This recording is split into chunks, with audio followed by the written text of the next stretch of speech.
What? That's insane, bro. Okay, well, yep. That is crazy, dude. You just blew my freaking nog, dude. My nog is blown, dude. My roommate's gonna be so pissed because there's this nog all over all over the walls. Whose beauty killed the beast? Not quite my temple. You hang up on me again, I'll gut you like a fish. You just gotta keep living, man. No, it's got some action. Favorite non-pornographic magazine. Put that cookie down! Why do I fall in love with every woman I see who shows me the least bit of attention? I love you. You are one pathetic loser.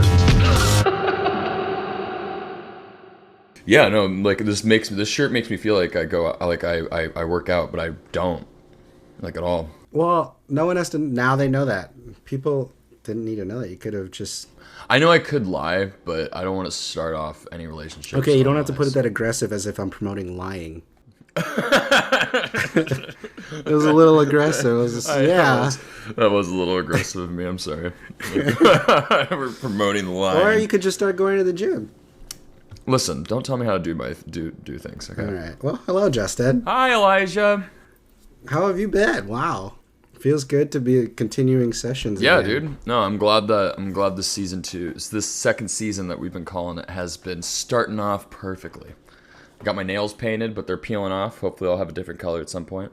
Oh, what color are you going for? For the people who don't have a visual episode, they are black, but they look bruised because they're chipped. Yeah, they're all chipped up right now. I think I'm going to go for, I don't know, I need to talk to my nail person. my roommate, Jericho. Depends on how drunk I get, the brighter they get. If I'm depressed, the darker they are. Well, here we go. We made it to another episode. Hell yeah. Welcome to History of Popcorn. Consider this your secret public movie club. Ugh, I messed it up already. I messed it up. Season 2. Bloopers. Welcome to History of Popcorn. Consider this your secret public movie club. We are a podcast that celebrates all things movies, TV, life, love, and the pursuit of happiness, starring Will Smith and friendship. We react to the latest industry news. We do movie reviews. Oh my gosh, this is so hard to do. I can't. It's so okay. funny. I couldn't hear myself. Now I can hear myself. So Hello. we'll do better. Third try. Here we go. Welcome to History of Popcorn. Consider this your secret public movie club. We are a podcast that celebrates all things movies, TV, life, love. Should I still say the pursuit of happiness starring Will Smith joke? And friendship. We react to the latest industry news. We do movie reviews and discuss just about everything movies and TV. We have new episodes every Tuesday. You can find us on Spotify, Apple, or anywhere you listen to podcasts, as well as a visual episode on YouTube. Hello. Hi. We are your hosts. I'm Elijah. I'm Justin. We are happy you're here. This was a very, very hectic intro, but They all are. Justin, What's up, dude? what have you been watching? So recently I watched the Five Nights at Freddy's movie, which I thought was really boring. Me too. And other than that, I've been rewatching Weeds. I don't know why. Oh, wow, that's a throwback. Yeah, and you want to know something? That show does not age well. That show does not hold up. Really? I never saw it. It is like some of the most of the jokes. It's all race and sex based. Like it's very like old school Showtime. So there has to every episode has gratuitous sex scenes, and it's just so racially driven. Like it always has to talk about like how they're it's every single episode has some crazy offensive racist joke that is just never could be done nowadays. Some of them are funny because the characters are stupid, so it works with the world. But some of it is just so fucking unnecessary. But I can't stop watching it because I'm almost done. Yeah, I was like, you're enjoying this though? Some episodes are fun. The first 3 seasons are good. Yeah, the first 3 seasons are good, but after season 4, there's 8 seasons. Just like every other Showtime show, it falls off because they just focus on how to shock people and who's gonna be fucking who and it's just cringeworthy. But it was back when television was fun, Justin. I'm just kidding. It was back when television HBO and Showtime they were still experimenting with being we can do whatever we want. We're on really late at night. Yeah. We don't have to deal with all the censors and stuff, which is cool. but also it's very cringy. Like some of the episodes, I feel like it was written by like an 8th grader. What have you been watching, Elijah? I mean, I was gonna go back to Five Nights at Freddy's. I had a lot of hope for that movie. The trailers looked really good, and I like the cast. Yeah, I was excited to have Josh Hutcherson come back in a big movie, like, and he was pretty good. I mean, like for like what he got, like what I he mean, was like giving. Yeah, that's what. the thing is about the movie is that it is so damn repetitive. The same dream sequence happens like 8 different times, and nothing new is added. Conceptually, I liked a lot of it. Yeah, but it's just like, I don't know what it was. It felt boring. Yeah, that was the main thing. Everyone that I've talked to about it have said they've fallen asleep or didn't finish it. Because I watched it in two sittings. I watched it one night. I was like, I'm gonna finish this in the morning because I don't really care. Yeah. And then I did, and it just was underwhelming. It's just an underwhelming movie, but it's making a lot of money, which is good. It is. That's why I'm hoping that with the sequel that they're gonna focus more on what people actually want. Like they focus more on the Freddy's place, you know, and not like I get what they were trying to do. They were trying to do something different, and I know that Jason Blum said that the movie is for the fans, like all like the little things, Right. like it's for the people who know the lore. It's not for a general audience. He actually said it's not for a general audience. Yeah, which is so freaking stupid. Which is so funny to say about a movie. I know that you're trying to promote, and you know it's like it's very. But it very makes sense odd. because he could basically say whatever he wanted about it. Because did you hear that just by the Peacock purchase of the streaming rights of same day to theater and streaming with Peacock, how much money Peacock bought it for, it already like doubled the budget. So anything it made in box office, if you look it up, is all revenue and it's good. Right. And so it's doing really well. That's why they greenlit a sequel, even though it was streaming. But apparently streaming can have the big bucks like that, which is interesting. That is interesting. Yeah, no, I thought it was very, and Matthew Lillard too. My God, dude, how can you bring back Matthew Lillard and do absolutely nothing with him? And then they try to do something with him at the end, which I'm not going to spoil. But I was just like, and I know that he's coming back for the sequels too. So which is cool. I'm going to keep it ambiguous for the people who don't want spoilers. I don't know how that could happen, or I could totally see how that could happen of him being in a sequel. Right. So that's what I'm hoping in the sequels they're going to focus more on like that stuff and like being. I mean, there's like 5 games apparently that go back to the 80s. Yeah. I think they go back to the 80s, or that's just the style they're in. I'm not fully aware of the game. The movie itself was pretty like ambiguous of what time it was, because there were like people I think weren't it was really 2002 or something. Yeah, because there weren't any smartphones. But then like it jumps around in time. Yeah. Yeah, dude, and like I said, like that dream sequence. Oh my God, the amount of times we see that dream sequence was just ridiculous. And then the worst part of the movie, which it felt like that was directed by somebody else, was that part where they were doing the pillow fort or the fort like in the Freddy's part. Yeah. What the fuck was that, dude? It's so bizarre. It's very. I think watching that specific, I don't know. There was a lot of moments that were so slow, and I was like, "Am I supposed to feel tension?" Because I don't. And I think that's because it's a PG-13 movie. You don't know where the horror is going to come in, because if it's too scary, too much tension, they have to bump it up to an R rating at some point. So it wasn't even about gore. The fear aspect comes down. Yeah, it sucks too. Some of the scary scenes, they do work, which is frustrating because the part where like Josh Hutcherson wakes up and he's in the thing and it's like going that part actually, like I was like, oh, this is good, and then immediately after, then it goes to one of the creatures or one of the animatronic things in an Uber. It's like, what the fuck is going on? I mean, maybe it makes sense. Just honestly never understood the hype on Freddy Got Fingered. What the fuck?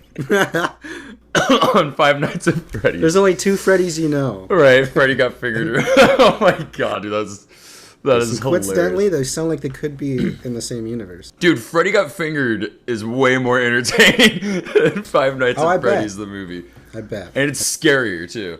Well, no, I was just gonna say, like, I just never got the hype on it. Like, it's just always, it's like one of those things. It's always been around, like me. Like, I've heard of it, but I just never understood it. Never got into it. Yeah, I played the game like once. It was pretty fun at the time, but I don't know the lore. I don't know the story. The movie was boring. I guess If this is basically, I guess, a quick review of it, but what would you give it out of 5 then? I would give it like a 2 out of 5 because there were some good parts. I think that's what I gave it. I gave it 2.5.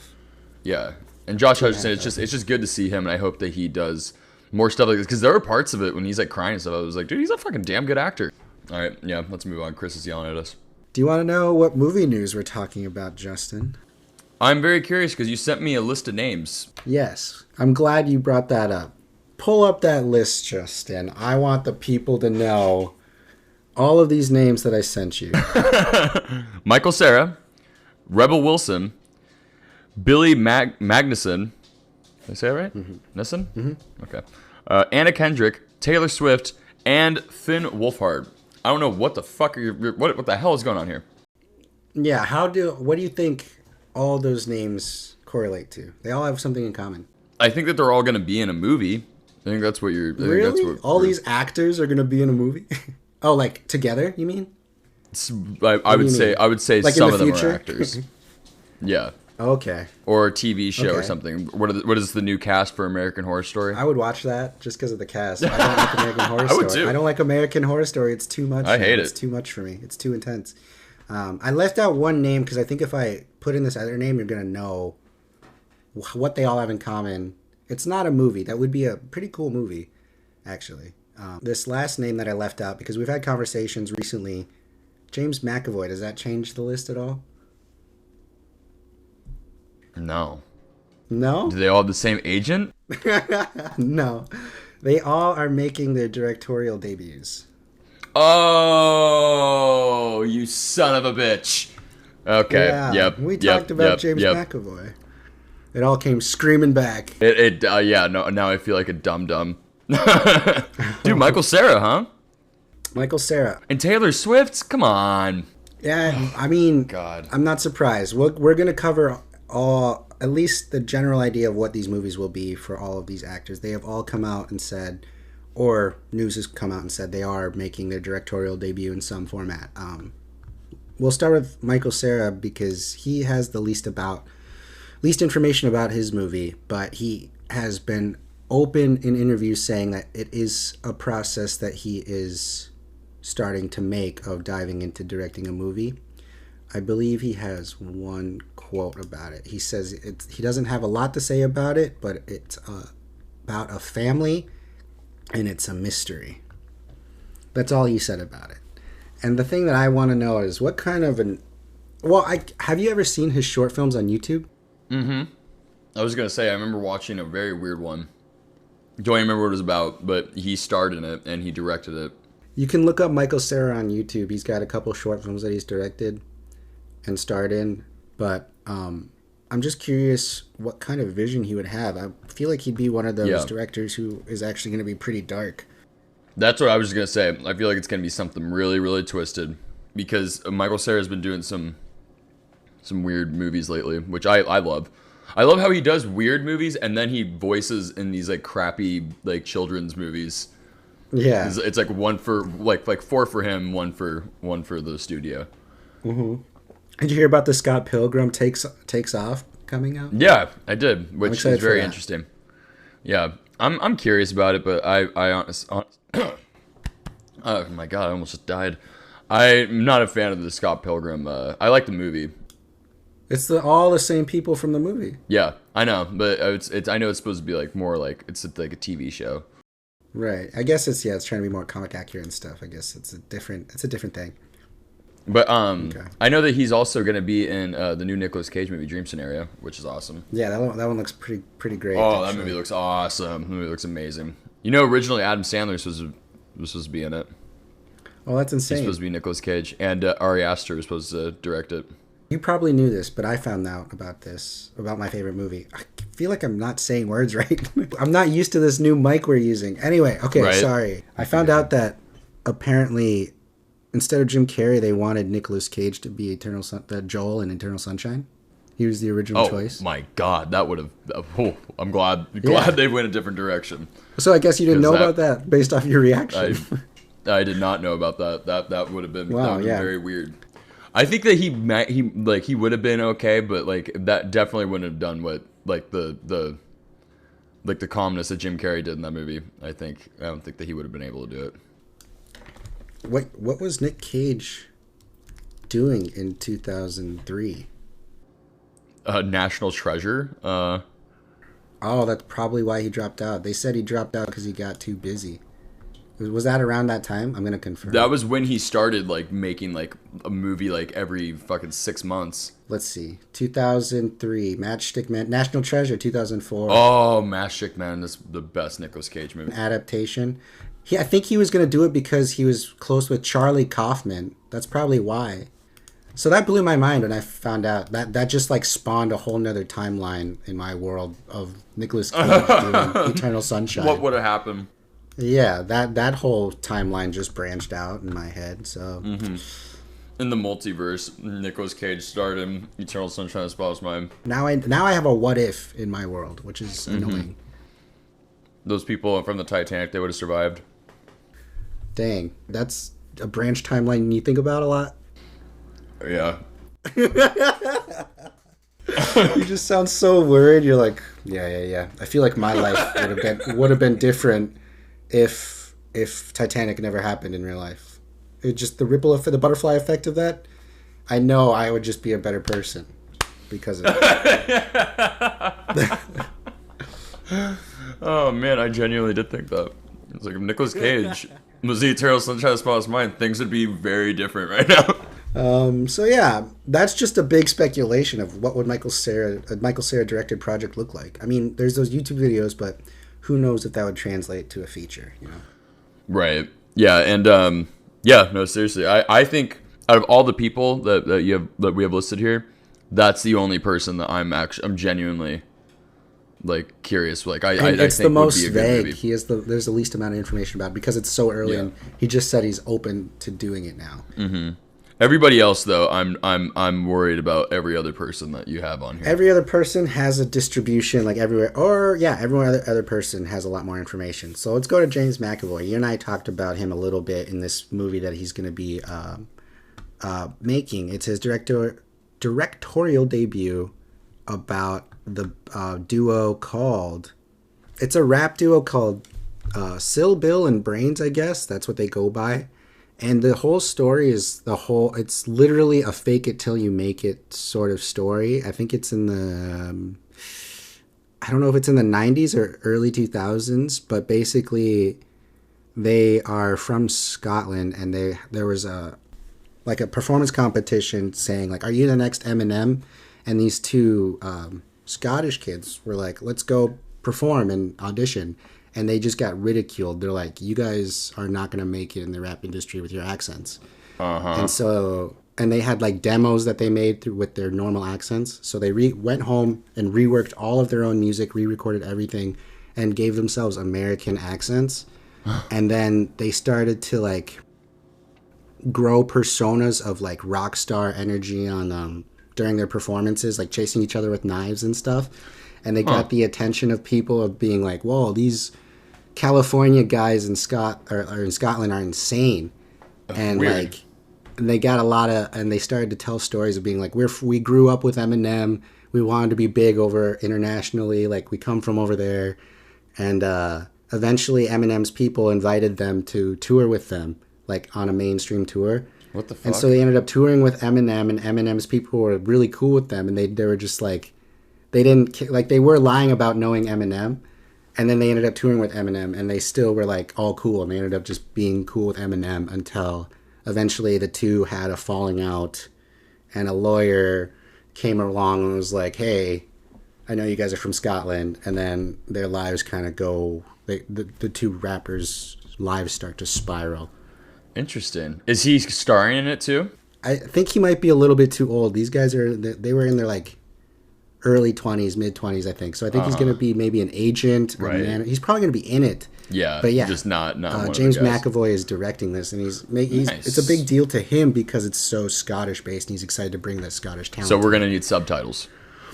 Yeah, possibly. I mean, no, they fake being Californian, so it's going to be mostly Californian like style. So we'll see. I'm pretty excited. After I heard about how insane the story was, I was like, holy crap.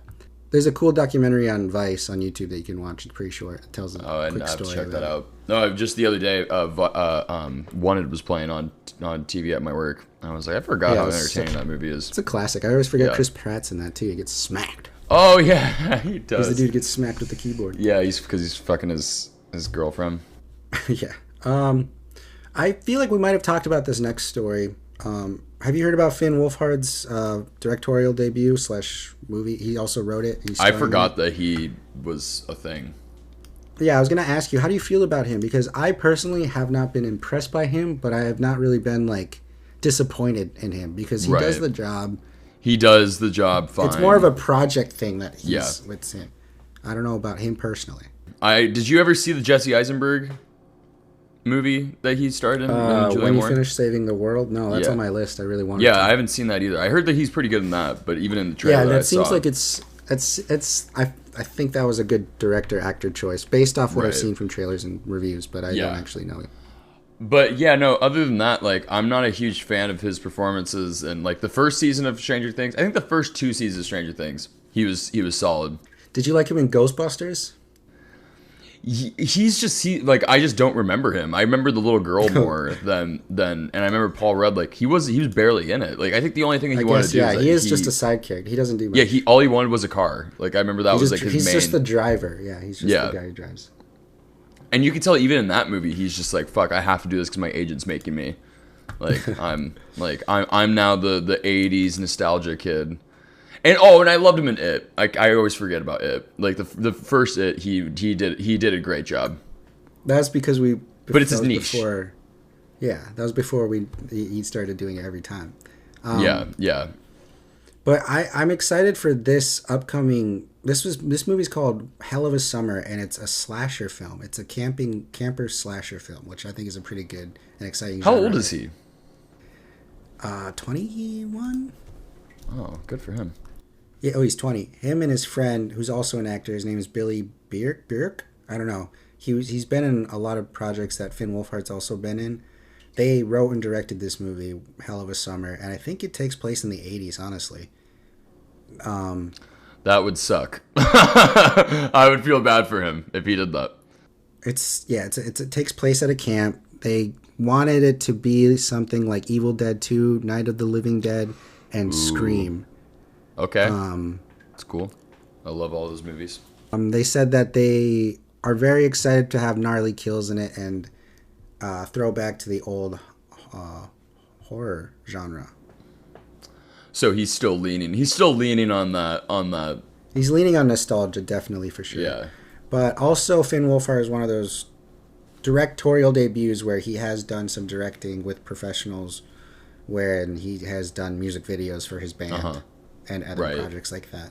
So he does have he also has a short film that you can watch, which is also him and I think his co-director. They have a good visual language. Yeah, no, I can see him doing some good stuff behind the camera. I can honestly kind of see him being like a modern day Ron Howard, just being like, I'm not into acting, like I'd rather direct. Oh, interesting, because he started as a kid actor. Yeah. Wow, that's high praise. You hear that, Finn Wolfhard? I need to turn my mic. I need to hear myself. But you could just tell that he's just like especially like the last like few things that he's done, you can tell that he's probably just like not in acting anymore. He probably is like, I want to do like directing and like music and stuff, which would be cool. I think would be a cool career choice for him. Yeah, I think if he has that calling to do it, he's definitely a creative guy. And it's about camp counselors being terrorized by a killer. A demon. A slasher. A slasher. Oh, well. Slashers are demons. Well, do you want to... Okay, would you rather hear about Taylor Swift or Anna Kendrick? Taylor Swift is pretty short. God. Okay, do Taylor Swift. Okay, so people don't know that much about Taylor Swift's directorial debut, but she is popping right now. She's got a movie in the theaters that's beating Scorsese, beating all those other directors. Beating Barbie. Barbie is finally dethroned by her. But oh shit, did it make $1 billion? No, not like that. I just meant about weekly. Right, okay. I was going to say, what the fuck? That would be crazy. That would be insane. But the only news we have about Taylor Swift making her directorial debut is that Searchlight Pictures is going to be the distributor and based off an original script.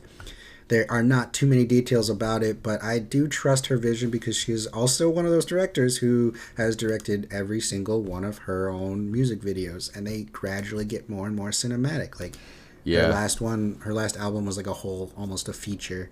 Had like Mike Birbiglia in it and stuff. Like a bunch of actors were in various music videos. Yeah, Mike Birbiglia played her son in a fictional music video or a fiction. Her son? Yeah. It was like the music video was her funeral, and he played an older version of her kid getting the inheritance or whatever.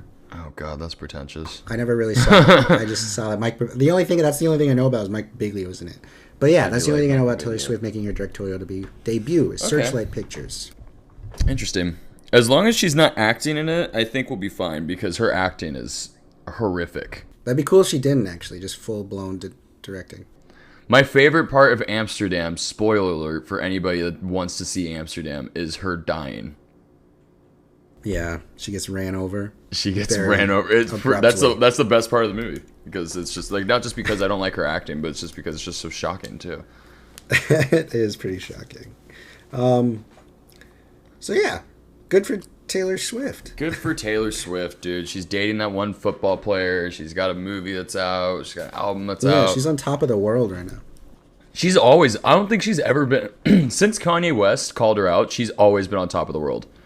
Right, but I mean, she hibernates for a little bit, and then she'll just come out and just be around That's for like true. 2 years. She does hibernate. And be gone for like 2 years or something. I can't wait until she breaks up with the football guy, and then she's going to be singing songs about footballs. It's gonna be like a rock album. One that you can, dude, it's gonna be great. Like, or like a hardcore rap album. Yeah, just completely she's reinvent got a whole herself. new demographic, football fans. So I know, it's so stupid. It's so annoying. There's actually a really funny SNL sketch of them, like they're doing like a sports broadcast. And they're like we're sick of talking about that, but then all they do is talk about like Taylor Swift and like their relationship, and they don't talk about anything about football, and it's actually absolutely hilarious. They nailed it. They've been killing it on SNL. They've been doing a really great job. Well, all the writers have just been waiting to pounce, and now they got paid, and now they're doing their job. Yeah, like the Pete Davidson episode, I didn't really have that much faith in, and that one was fucking amazing. Oh, good. Anyways, sorry, I digress. This next story is pretty insane, Justin. This is Anna Kendrick's directorial debut, and this I think I heard about this story. one. Yeah, this is a true story, and it's I think called Dating Game right now, the Dating Game, and it's a horror story. Mm-hmm. This is a real life horror story. Real life takes place in the 1970 or around that 1970s, like when the Dating Game was on, and it is about a woman who was on the show who Anna Kendrick is also going to be playing. I believe her name is Bradshaw. Like, I think that's her last name. She ended up on a dating show, and the crazy thing about this was that the winner of the dating show ended up being a convicted serial killer who killed 7 women in the 70s. Yeah, it's also rumored that he killed actually around 130 victims, but he's only charged for killing 7. Wow. And his name was Rodney Alcala or something. Alcala, I don't know. Alcala, yeah. And they found out about this after, and I'm not going to spoil it of what happens after. But Anna Kendrick, I dove into that one. That's Anna Kendrick is directing it and starring in it, and it's very exciting. I think good for her, be a dude. very cool I love project. Anna Kendrick. I think she has a quote about it. I think she said, "I loved this script from the moment I read it, and while I was obviously thrilled to be playing the character of Cheryl, I felt so connected to the story, the tone, and the themes around gender and intimacy that when the opportunity came up to direct the film, I jumped at it, and it feels it was meant to be." So that's an exciting thing. Yeah, because the character that she's playing, she doesn't end up being a victim. She's like she wins, right? Spoiler! I wasn't gonna spoil it. Sorry, but yeah. So, yeah, but it's crazy. It's a crazy story. It's a true story, so you can look it up. I remember reading into it, and then I dove into like the true story, and I was like, this is disgusting. Yeah, 1970s were insane. Horrific. Like you could hide so much back then. Yeah, dude. No, the 70s was a perfect time to be a serial killer. God, Yeah. we can't do anything If only anymore.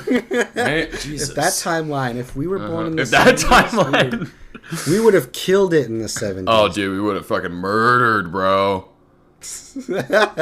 We would have slayed. Slayed. God. Good for Anna Kendrick. Good for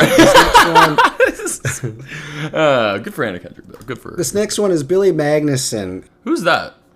He's a blonde actor. He was in Aladdin. The blonde actor, the white guy in Aladdin, the live action one. He's also in Game Night. He's the goofy. Oh, I friend. love that guy. He's awesome. I love him. Yeah. He was a bad guy in a franchise recently, wasn't he? Was he in a Mission Impossible movie where he's a bad guy? I can't remember, but I just remember him mainly in Game Night, and he is just absolutely amazing in that movie. He's a great actor. Yeah. He's hilarious. His comedic timing is just insane. Yeah. So he's making his directorial debut, which is That's awesome. I feel like a very interesting. Did you? I'm going to sidetrack real quick. Did you hear about Chris Pine's directorial debut, The Pool Man? Yeah, and I heard that it's horrible. It debuted at some festival, and it's like the worst movie people have ever seen. Yeah. I'm like, what? Dude, For I know, Chris that's Pine? sad. That sucks. That's so interesting. I know, right? I'm interested to see what it's all about. We'll talk about that at some point. It's like Charlie Day's Fool's Paradise. It's like, is it really that bad? We'll see. And that one ended up being that bad. So this movie that Billy is directing is called The Ridge, and it's a story of a man who travels to Wyoming with his friends in order to meet his fiance's brother.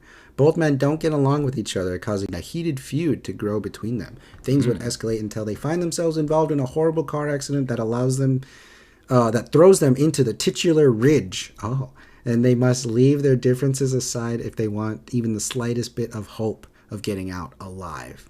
They get stuck on a ridge. Okay. And the cast is Lamorne Morris is the main character from New Girl.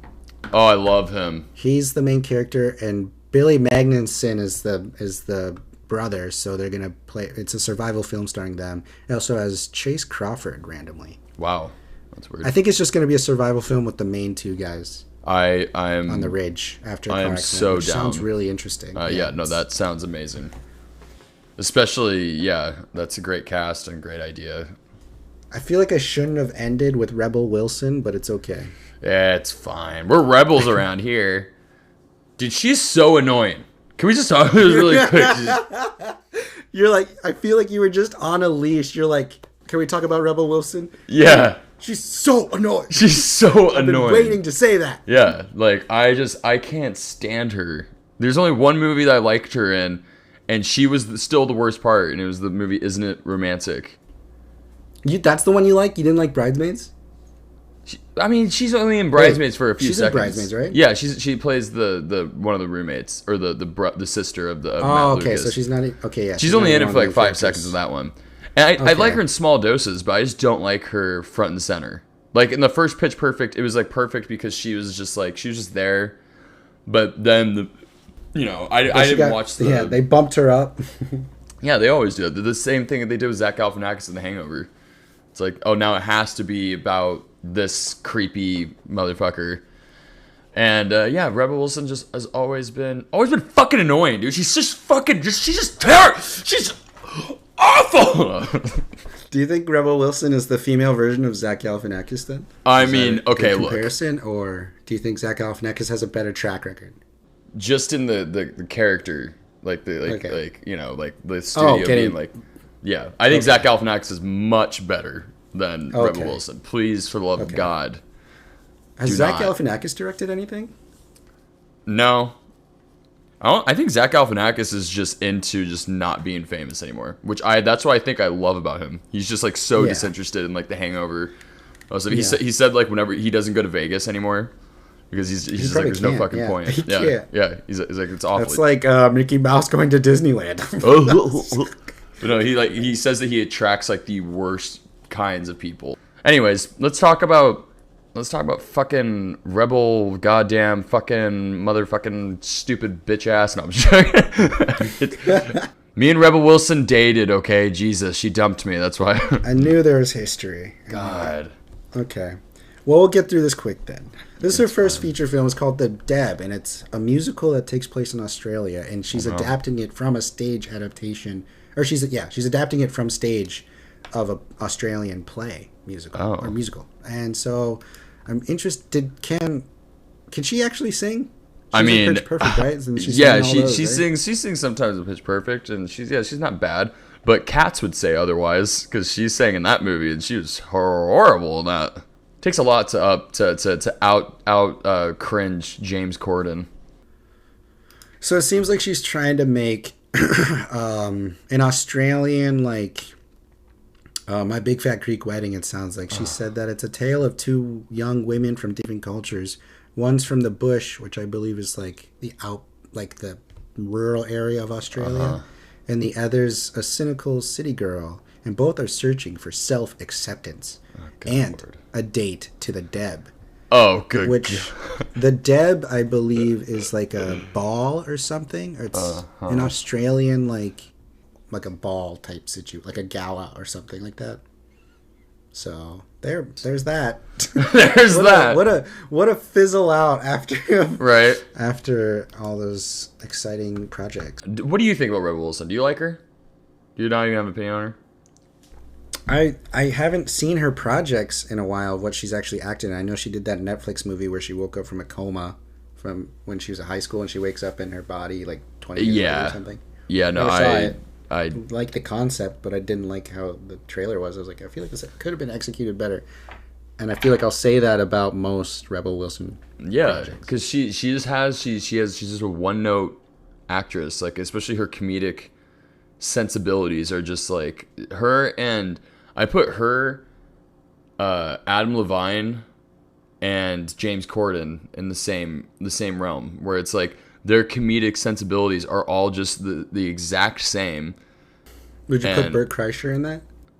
I guess that's different because he's pure stand-up. He's pure stand-up, and I don't even like Bert Kreischer like as an actor. Like I don't want to open that can of worms for. Don't open that can of worms. He's already getting heated. He's like, yeah, I'm already stressed out enough. No, we're not going to talk about the machine.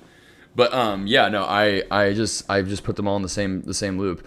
Hopefully, I mean, like, if she's, like, directing, it's, like, a musical and stuff, like, maybe, like, if she's not in it, maybe it's cool. She's in it.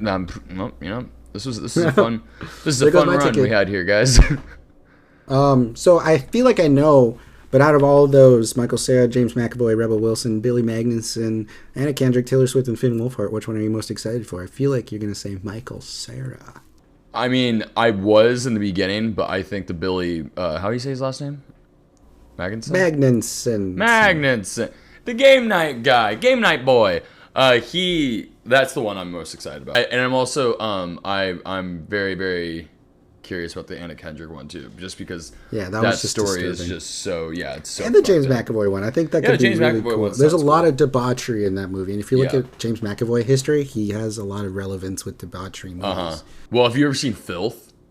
Yeah, exactly. That's what I was referring to. God. And there's some other projects, but he's got good character. I think it's the Scottish part. It's just just Scottish people are crazy, bro. But that's all the movie news I have for you. That's okay. I want to end with a surprise for you, Justin. You didn't know this was happening. I didn't know this was happening. This entire time. Rebel Wilson, please come into the chat. She like pops up behind me. Oh shit. Hi, Rebel. Hey, babe. No, this was unplanned, but this was something you and I wanted to do. I want to pick a DCOM Revisited. Oh my god! It's been almost a year, maybe even over a year. It's been a long time. And I'm going to say I want to go anything before 2006. Yeah, always. I'm not ready to go past that. That is not that. None of that was for me after that. I agree with you. I think it's around High School Musical 1 when I was like the last where I started to be like, I'm gonna pick and choose. I don't need to see every DCOM anymore. I think since we are coming into the Christmas season, that we should maybe do a DCOM Christmas movie. That's what I was gonna ask. Are there holiday ones, like winter ones? Like I looked through it. I don't know by title which ones would be. There's one I know is going to be perfect for us, but it stars somebody who you are going to be very, very you're going to be shocked by. Twas the Night is the movie.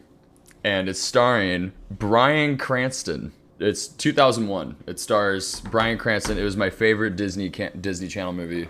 Whenever it came on, it was one of my favorites. I was always... That's who I knew. I did not know Bryan Cranston from Malcolm in the Middle. I didn't know him from Breaking Bad.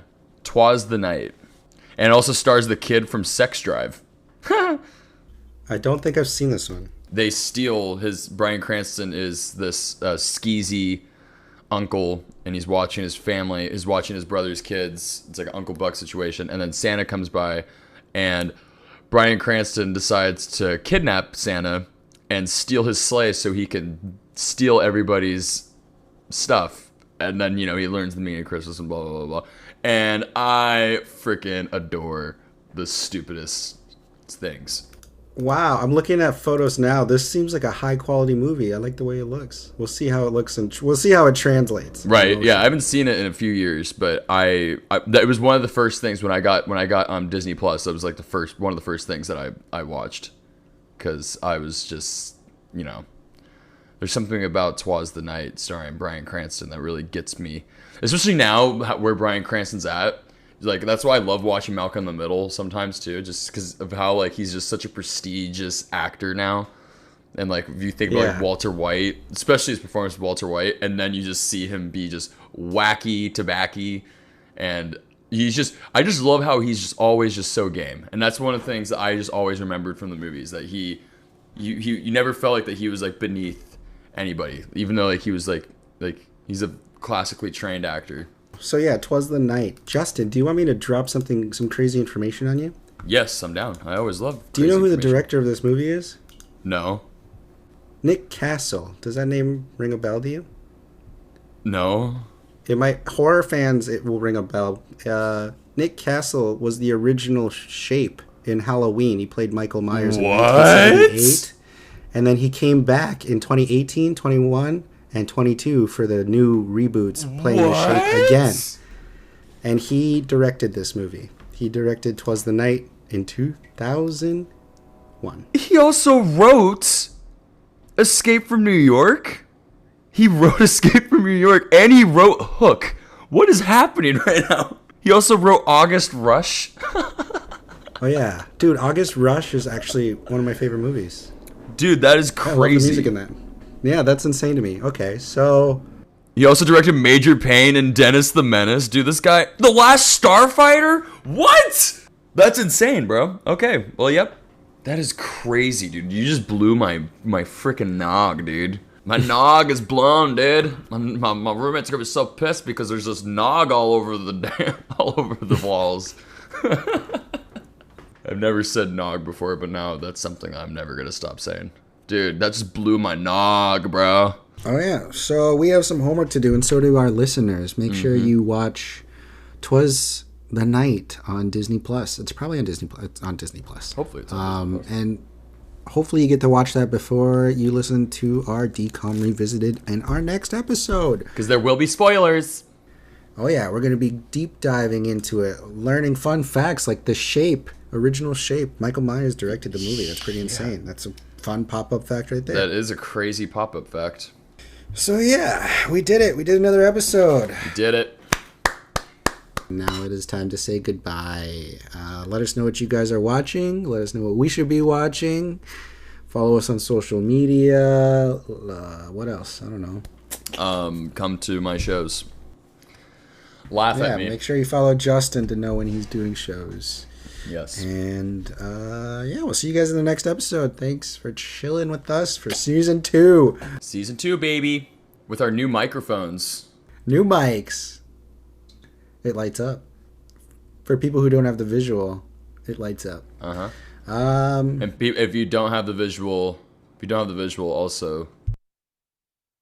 If you that doesn't do anything. I know, right? Yeah, he turned his mic off. For listeners, you heard nothing because he turned his mic off. And we have the ability to do that now. Well, yeah. See you guys next week. See you next week, Justin. It was good talking to you. Next week. Love you. It's that thing. That is so fetch. You love them, and they know it. How the hell you gonna get fired on your day off?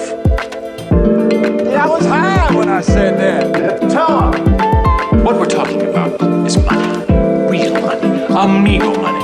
No dough, no show. Hamburger, cornerstone of any nutritious breakfast.